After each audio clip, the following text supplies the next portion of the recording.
Hey guys, welcome back to the Musings of Maverick channel, where I'm your host Maverick, and today we're going to be looking at Kaguya-sama episode 2. So, I just got back from my snowboarding trip, I'm tired, I'm sore over, I got a coarse throat, but hey, we got some videos to make. And I figured, well, why not start with Kaguya-sama, because I could use a good laugh right now. So, last episode, it was more like an introductory episode, right? And it also seems that each, it uses sort of like mini chapters, mini episodes. So I'm wondering if it will continue in that format, and also whether or not there's going to be a longer arc coming up somewhere soon. So in any case, like I mentioned, I do have sort of a coarse throat, and I apologize if the voice sounds a little bit off, but hopefully it won't affect the video quality too much. So without further ado, let's jump right into the episode. And begin in 3, 2, 1, play.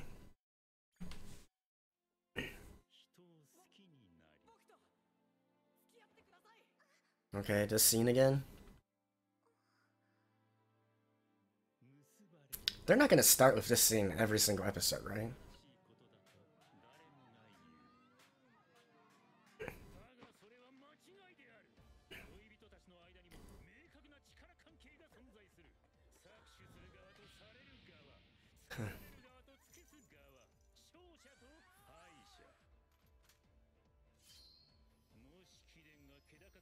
Are they really gonna do this intro every single episode? Alright.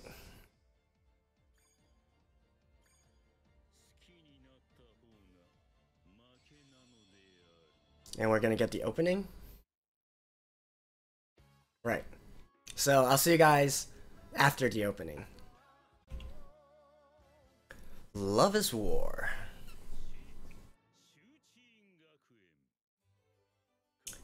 Wait, we're gonna get this introduction again too?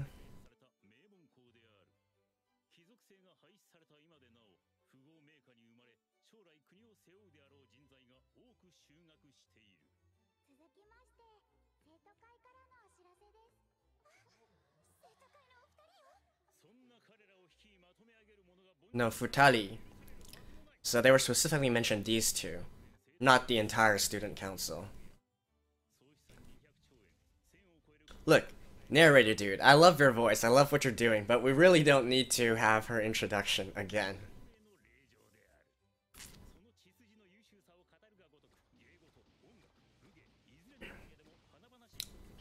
Yeah, she's a genius. I clap for you.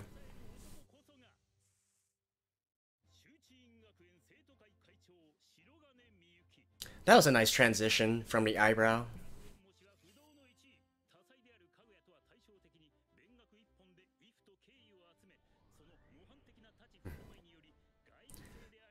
I'm not quite sure if I've ever seen somebody cower in fear over somebody studying. Right? But hey, it's ridiculous. That's the whole premise of this series.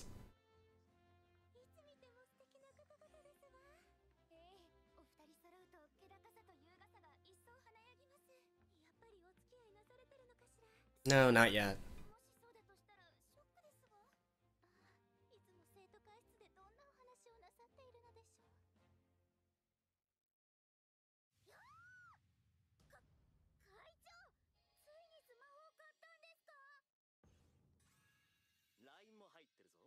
Okay. That looks like a Sani. As expected.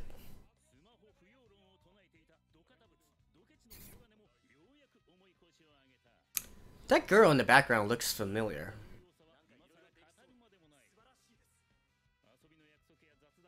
Yeah. Smartphones are a necessity nowadays. And honestly, when I was in high school, we didn't quite have smartphones yet. And I really think high school students or even middle school students have it great nowadays, because you can do so many things on your smartphone in class. I'm sure it's mostly prohibited, but there's got to be lots of people using it anyways. Okay, so this episode is going to be trying to exchange line IDs. Uh, in case any of you don't know, Line is the messaging app that's mostly used in Japan, Taiwan, and maybe one or two different countries. It's similar to WhatsApp or Kakao Talk, those kind of things. It has lots of cute stickers.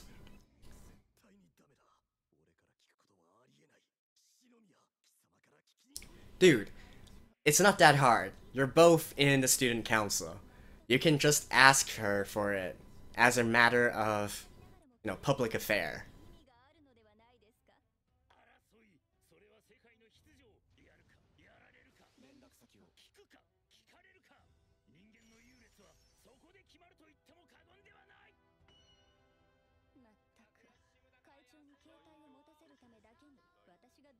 Oh yeah, that is Kaguya-sama. I thought she looked familiar. Kaguya-chan, you are really falling deeply for him.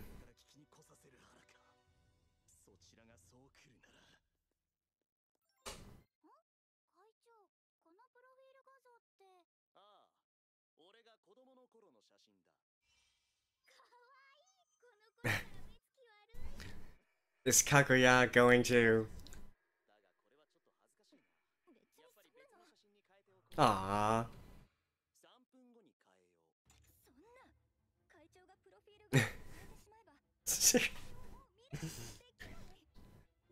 Oh my god, this is so ridiculous. You guys are in the same student council.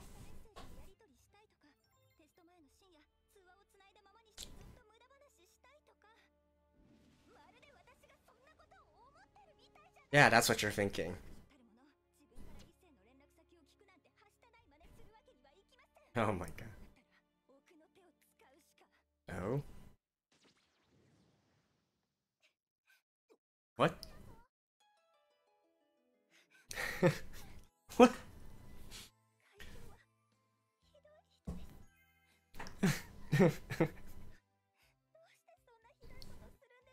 Does that fit your character though?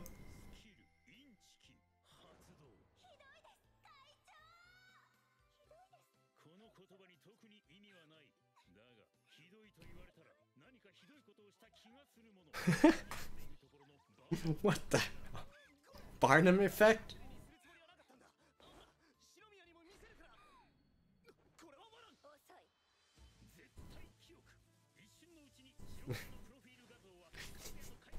What the hell?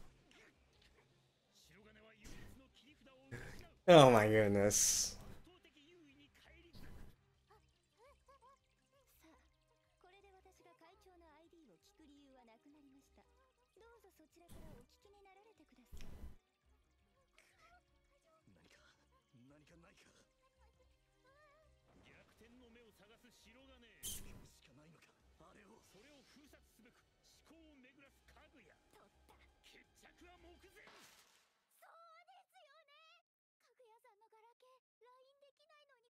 Oh wait, what? You're still using a flip phone?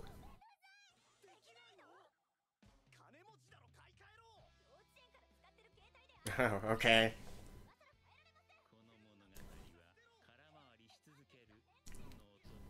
But seriously, it's not that big of a deal, guys.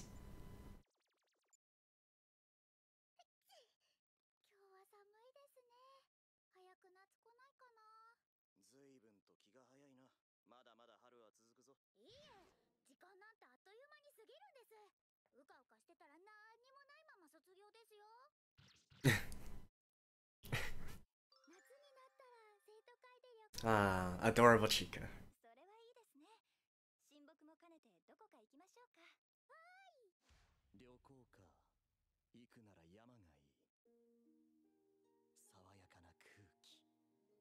And you don't have to spend a lot of money.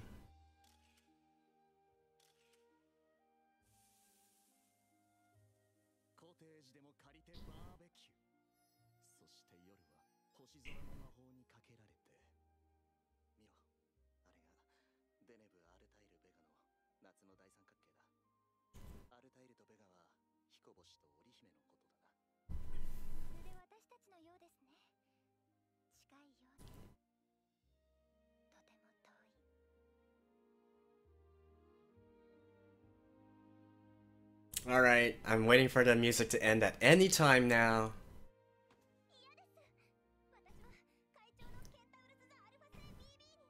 What the hell?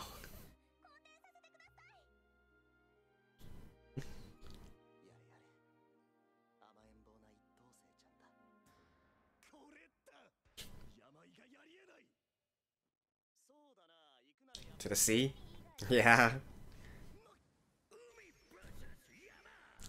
A tale as... I was just about to say that. It's always asking, the sea or the mountains.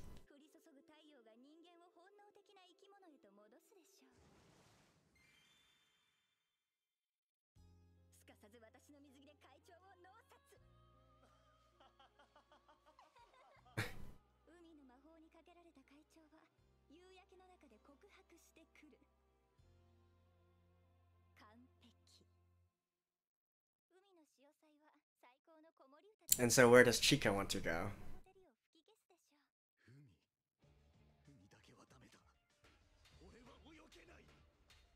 Alright.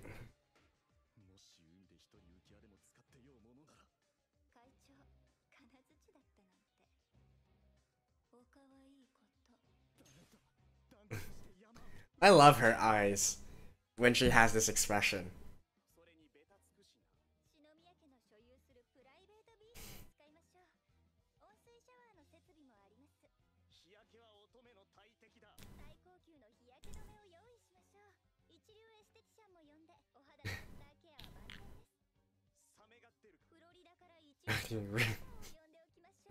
Really? Comfy.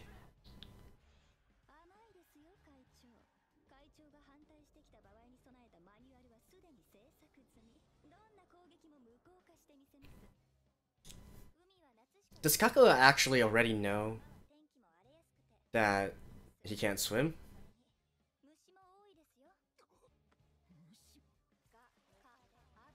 Ew.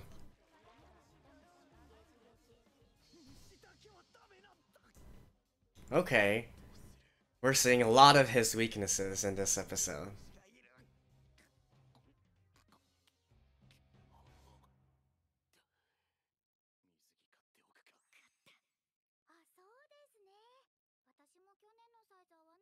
Yeah, Chica's.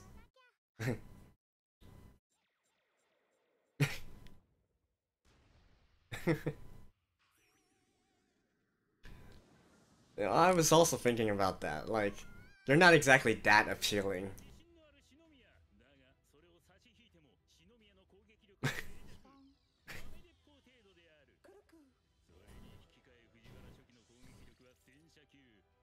Tank class.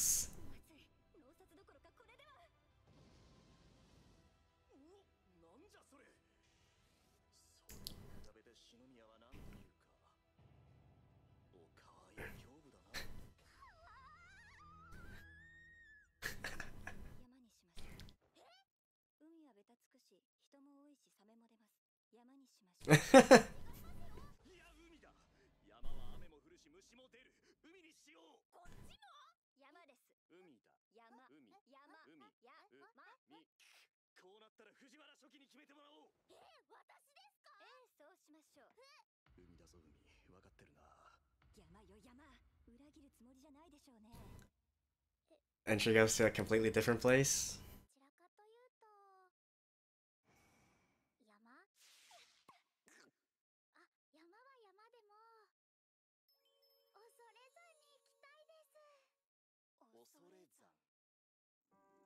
Where is that? What?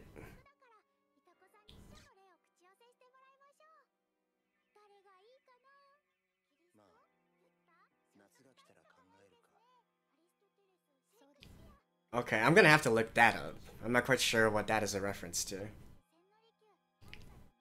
Probably something to do with, I guess, Buddhist culture? Afterlife? Something like that?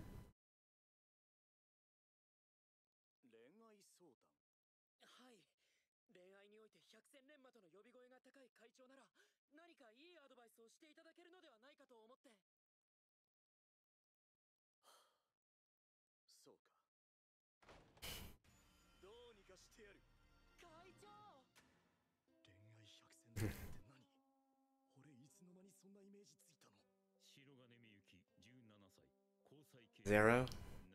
Yeah. じゃあこの相談でボロ出してしまえば会長童貞だった童貞マジ幻滅篠宮おかわいい子ダメ乗り切るしかない恋愛のことなら俺に任せろ俺は今まで一度も振られたことがないさすが会長 Well, that's kind of true. Yeah.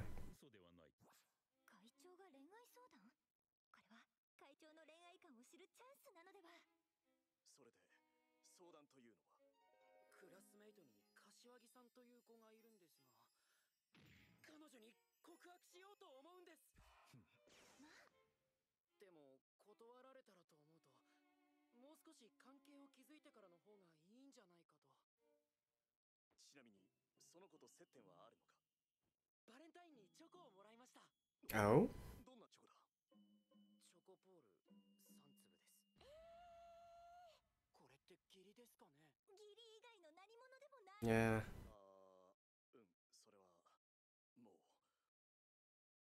もう間違いないチョコポールですよいいか女ってのは素直じゃない生き物なんだ常に真逆の行動を取るものと考えろつまりその一見義理に見えるチョコも逆に本命Okay. This is gonna get interesting now. ねえ、君って彼女とかいるの？いないけど。やっぱり彼女いないって。いそうにないもんね。超ウケる。だからからかわれてるだけなのかなと。残念だけどからかわれてるわね。異性として見られているとか以前の問題。Okay. モテ期来てるな。なんでそんなに女を疑ってかかる？女だってお前と同じ。その状況を分かりやすくするとこうだ。ねえ、君って彼女とかいるの？いないなら付き合ってほしいな。いないけど。やっぱり私と。Is that the same voice actress?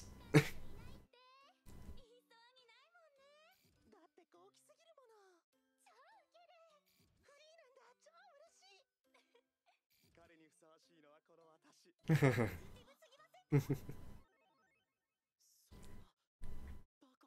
その通りよ。彼女たちの中から選ばなきゃいけないなんて。あなたもバカなの？彼女たちの友情にひびが入って。最悪、いじめに発展するかもしれん。女同士の友情とはそういうものだ。何この上から目線。だが大丈夫だ。彼女にはお前がいる。お前が守ってやればいい。僕だけが彼女を守れる。会長。何これ。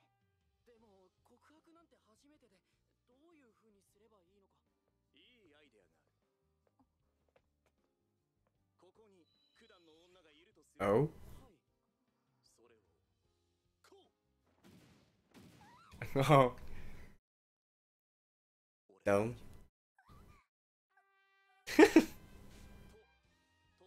I forgot what that's called. A kabedome? Again, a cliche kind of move.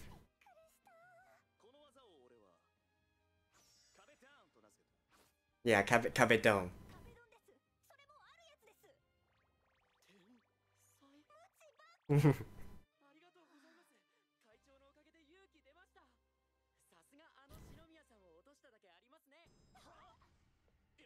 Ooh.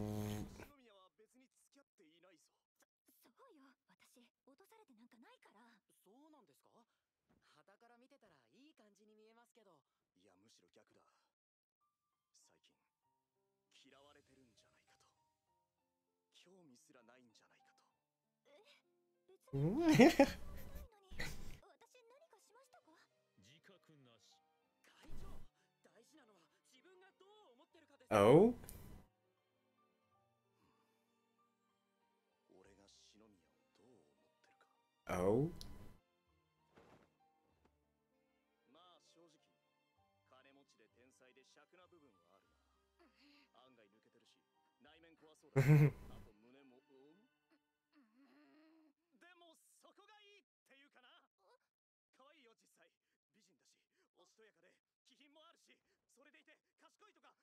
Really?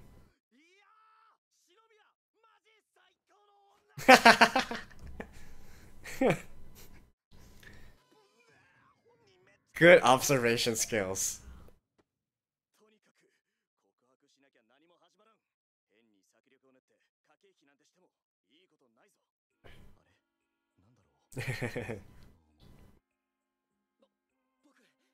Aww. 本当にありがとうございました。か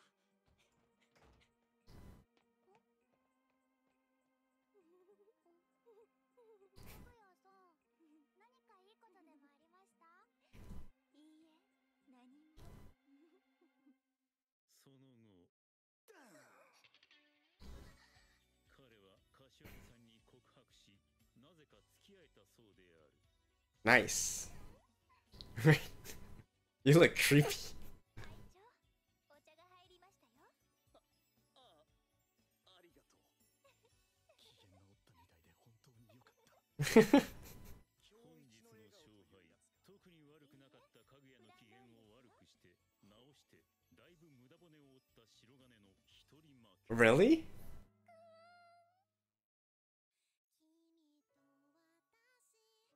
Oh, and then we get an ending. Okay, let's take a look.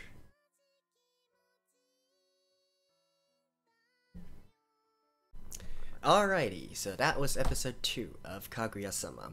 And so that ending ended up being just a dream, but I'm telling you guys, if that was an anime, I would watch that, right? That seemed like it was some... Actually, I'm wondering if it's a parody of anything. I initially thought it was one of the works of Ghibli, but then I figured it wasn't that because there were 2 planes and then there's this angel, Kaguya. So, not quite sure if it's just, you know, something cool that they wanted to show or if it's a parody. If any of you guys know, let me know as well. Anyways, so it seems that this episode did continue in the sort of episodic way of going into each story, basically. So it's, I guess from the original manga, it's a series of shorts, and then they adapted all these shorts into anime form. It actually reminds me of another anime that I like very much, or actually another manga series I love very much, called Dagashi Kashi. The anime adaptation was but the manga also concentrated on, you know, just bite-sized, maybe 20 pages or so each chapter, and then they adapted it into manga form, anime form. Now, with that said, you know, it's hard to get a ongoing story when you're using this kind of episodic way of doing things, right? But I do believe that somewhere down the line we're going to get some arcs, some arcs that go over several different chapters, so we can get a more, I guess, emotional story or something that actually drives the main plot along. If there is such a thing as a main plot, there has to be like a twist somewhere inside these kinds of series. Otherwise, it'll get too old too quickly. Although now that I think about it, there's actually a ongoing manga series about also some student councils that's been going on for a long time already, and it never had anything like that. So yeah, maybe that's what they're going to go. But personally, I would love it if they could combine a few different chapters into one longer episode that is an arc, if you will. So, okay, so there's 3 main stories this time, right? The first one was with exchanging the line IDs. So again, I already mentioned it a little bit within the episode. Line is something that is basically used by everyone in Japan, so you don't really have to worry about whether it sounds too much like an advertising placement or something. Like it's just the communication tool in Japan, right? And so again, I feel like that plot was a little bit contrived because there's every reason nowadays to form sort of like a group chat or something with your coworkers, if you will. And especially in their case, they're not only a group of friends, but they're also a group of student council members as well. So it would make total sense to create a student council line group and then add everyone in there. And then you can just simply add everybody one by one. And there would be nothing out of the ordinary for that part. In fact, I was actually kind of wondering whether this entire setting would work a little bit better if they were still using flip phones, right? Because back in the day when, especially in Japan, where they kept on using flip phones, the only way to, they don't really have something, it's not quite the same as SMS as we know it in the West and other countries. They basically use their text messaging as more like email addresses. So you exchange email addresses and then you email somebody else. So it's a little bit different in that regard. It's not the same infrastructure as SMS. Although that's getting way too technical, so I'll stop right there. But the point is, I feel like this story setting would work better with flip phones because then you wouldn't really have any reason to set up a group chat, right? Because group chat didn't exist during those kind of times. At least I don't think so. I believe, yeah, I don't think there was group texting within those flip phone email days. So then, if you want to go directly to someone and exchange their email addresses, that's a little bit different. Also, in this day and age, I feel like having a line, exchanging lines as a way of keeping in touch is completely normal. It's definitely not as outlandish as exchanging email addresses. It's not as how should I say it? It's not as sensitive. People shouldn't be as sensitive to this kind of behavior. So I feel like that's a story setting that might have worked better maybe 10 years ago, right? So, anyways. I said I wouldn't critique too much, but that one bothered me a little bit. It's still funny, don't get me wrong, but I just felt like that seemed a little bit contrived, that story setting. The second one, so I'm not going to talk about how they each have their weaknesses and blah blah blah. So Mount Osore, I looked it up and then I found out, oh, I actually do know it. It's it's basically in folklore, it's the gate to hell, that place.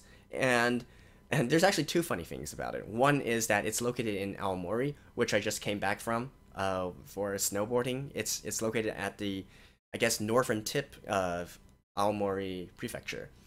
And then the second thing is I actually knew of this place already, but it was from another character called Anna Kyoyama. Now, Kyoyama is the alternate spelling of Osore.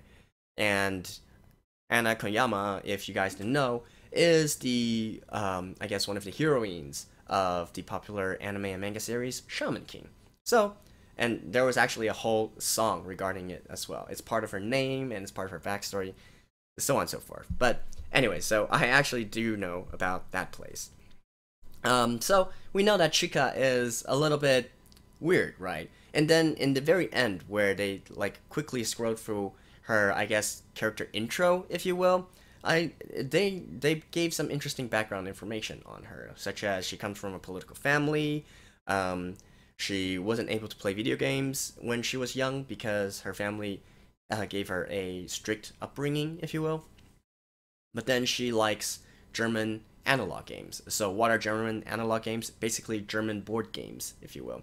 So something like Settlers of Catan.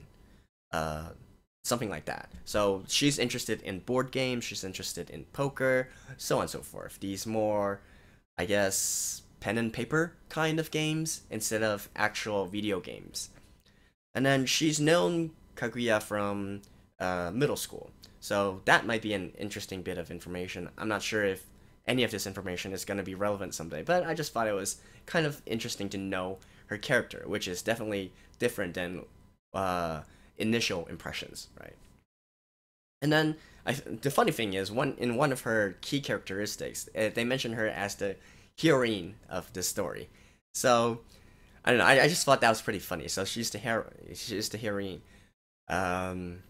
Or is it heroine? Heroine? Dang it! I forgot how to say that word. But anyways, that doesn't mean that she's the protagonist. It just means that she, I guess, has special things going for her, if you will. Okay, so yeah, that was that part. I didn't have too too much more to say about that story setting. Again, as was mentioned already in the episode, fighting between whether going to the sea is better or going to the mountain is better is a fight as old as time, and it's probably used in every single rom-com situation or otherwise that you would see in anime or manga. Although, personally, I would prefer the mountain. Like, if I don't know, because to me the sea, I mean, sure, you can see bikini girls and whatnot, but I just feel like the sun and then all the sea wind gets into my hair. No, I like the mountain. I would prefer the mountain over the sea. So that's just me. What about you guys? Let me know. And then the third one, we kind of get a different side of their character interactions. In this one, they sort of go through a manzai routine, if you will. So somebody is playing the Tsukomi and somebody is playing the bokeh character. In this case, the student council president, he's playing the bokeh, and then Kaguya is playing the Tsukomi. So basically, she's retorting everything that he says, since what he's saying is pretty stupid, right? And speaking of which, the Kabedon advice.